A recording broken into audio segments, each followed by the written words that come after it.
Så kører vi. Jamen, vi skal bevise arealformlen for en trekant. Og vi starter med at tegne en rektangel.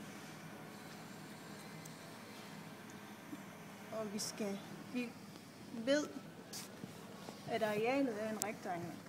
Det er længde gange bredde. Ja. Længden, den kalder vi her for højden. Og bredden kalder vi for grundlinjen. Ja.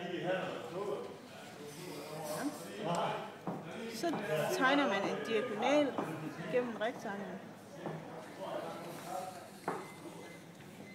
Nu er rektanglen delt i 2 trekanter. Ja.